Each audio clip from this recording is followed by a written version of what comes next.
ole voinia chuanin chief minister chi chung ko kongkam bazar hi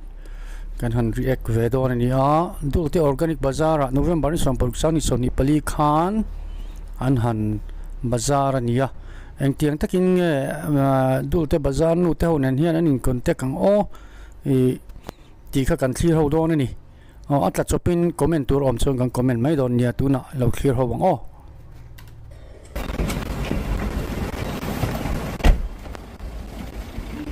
Organic Bazar Dulte Amfu Chief Minister in Amfu Bazar inu hawin lokal anti kerombot penaten daw saw ni chu suatu Islam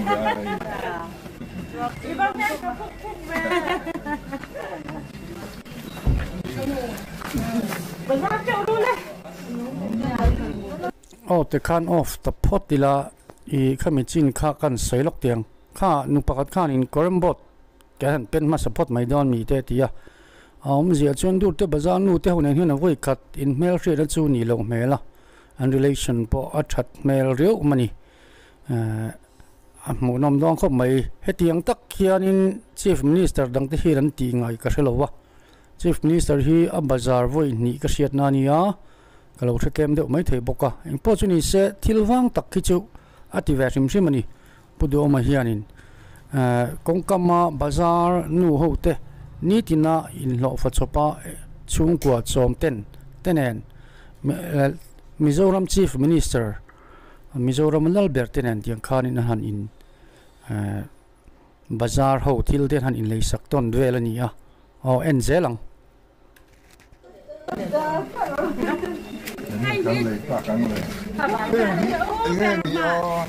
Bermani saya ini tak kilai dong saya. Kilai cuan ini. Bau kan Allah boleh betul.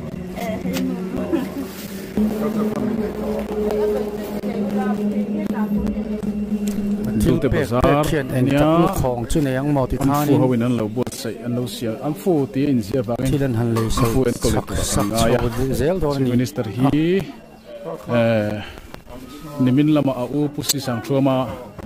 nupui lungpunin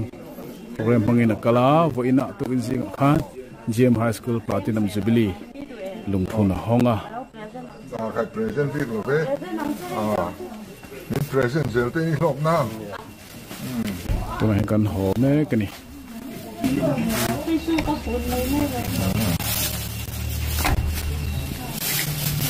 se kong chu apa ya de no mo ko kong be ko le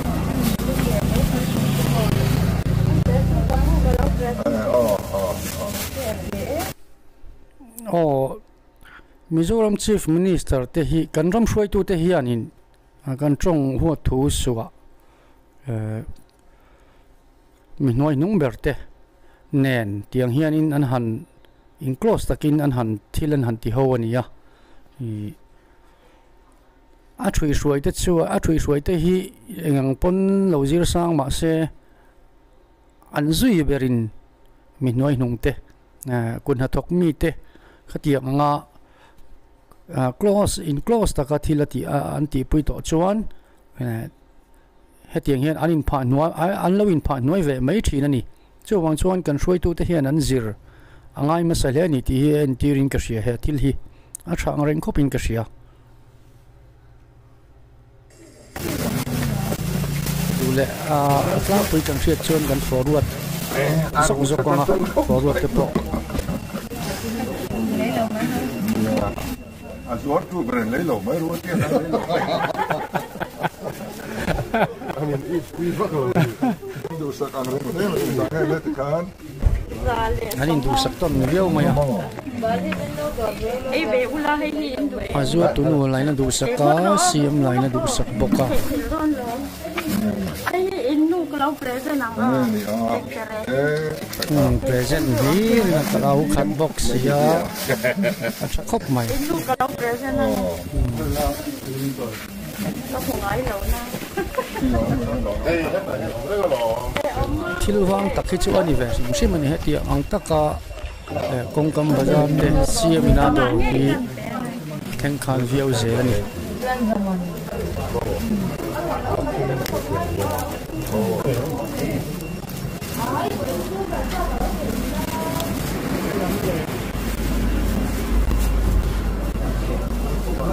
PSO te le media ten hol vel renga Dulteแต่ทุไม่รู้ทุมีความมีกันหลับเป็นอะไรที่ไหนนะพี่ให้เจ๊ให้กันแล้วเปลี่ยนเป็นดูเสียจริงจริง oh dia na chen nu chief minister chen nu ron theng chia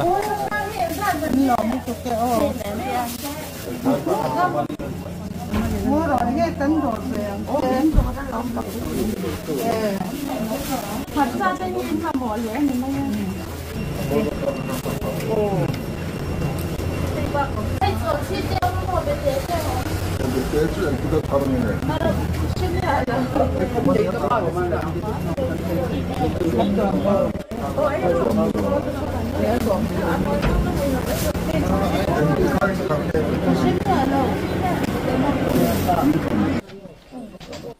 tlang pui kan the tho tha a ti khan du le kan forward zok zok anga Do you run your own practice or have ti khan in I akat thei tho a tro a PSO te a PS te engani PS ni thei tu te PA ni thei tu te chuan le khathiam viau khanga ani amaro chu chief minister a bikin chief minister PS ni thei tu te PA ni thei tu te chuan in mi bik khani angai ve rim rima chung ho te le tiang khan chief minister te le kun tok tu te tiang in close la ka anin bia ki chu in shikhat vengot in karing he chu ro aro pui dang dai ve rim ti lai kha kan soi tel lok tiang ne kan forward de pop ponga until ti tlang pui ri kan du wang mai chau khani ya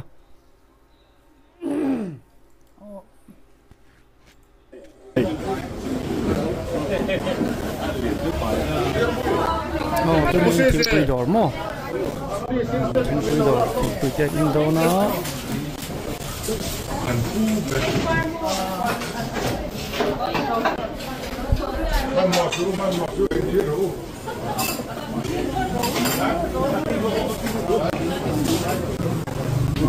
CM mo nu te mel te po kan mu wa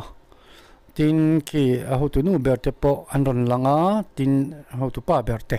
I ti to ma yang tiang restaurant sang kang taka chol thei kha tiang kong kam thingpui dor ten han chol vel ani hei hi chu aro pui dang dai ve rim ti kha kan soi le lok tiang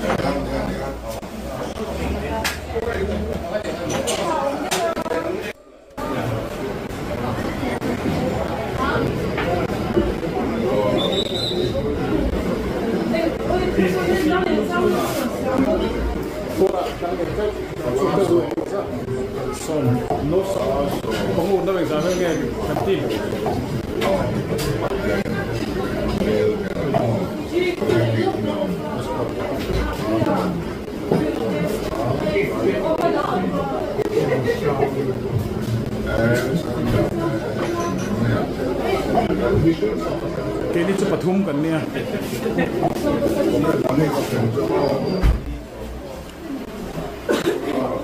anh ấy chụp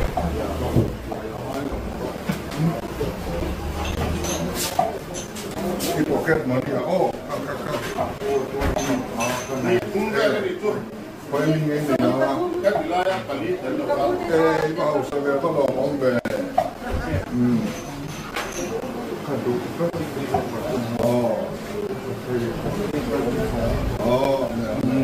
cái tụ các số để thầy hậu để chọn lòng tôi này thì mi bên xe biệt dọc lắm mà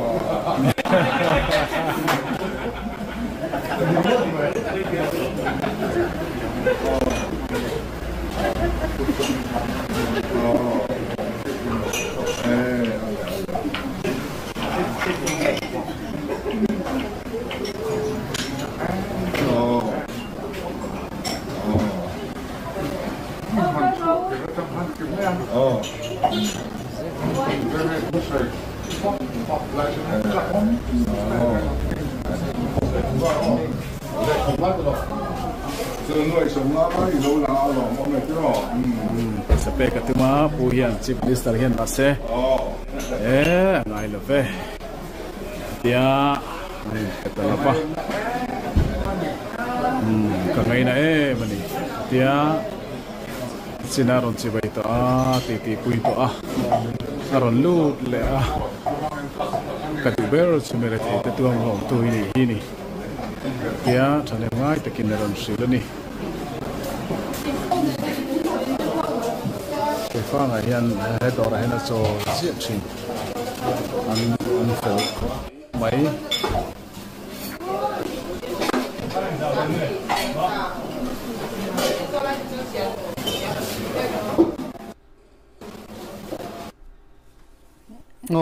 Chief Minister kalta te zong kha an ro pui veka pudo ma po ro pui khop maya kha nichin khanin putar pakhat khan ni ain bek bor na samaya pakhala khan abeng chet biak zok lau mai ani ti te kha CM khan an soya ani za tha ang renga mon nuam ani top mai na tin atu soya khanin mir theite chom hlom tuini hi kalomani ten han tia tiang khanin ni an ngai na le ni ti kha riata engpo chuni se kalaya kha ni enge ni thingpui dora tiang hian an han chola hetianga Chief Minister thingpui dor tlom taka an chol hi kawe khat muna nia dang dai ve rim chima tin kha pa pakhat khanin angai na khop maya pudu hinia mi biak nuam tak mai ania midang CM kalta te ho kha biak an nuam lo ti na lamani lawa puzora mate puhola te biak nuam tak tak anni chon tuna kan CM pudu po hi biak nuam pol tak ani ve thowa khatiang khanin nel takin an han be siam theya bazar atanga in chan khan mi na an lo ti dana kha bazar nu ten an lo ti dana kha karam bot pena ten han chau ha la khatiang khan om zia chuan pabiang nuam tak patlom takani ti kha anon tar langin ka ri a chulai chu kan han soile lok mai ani e ole khati zong kha kan han react thei chin chuni ta se adang dai ve ema thilwang tak ti tu Chief Minister ani in ka ri a chuwang chuan kangai hlu ema chuwanga ron react chu kani e kalome